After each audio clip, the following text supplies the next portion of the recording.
Hey, Frankie. Well, I want to give you the results of the last harvest of the season this year. So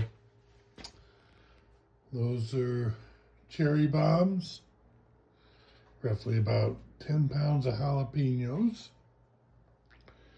and then a couple trays of peppers, cayenne, orange ghost, orange habanero, some chocolate boudin, of course, banana peppers,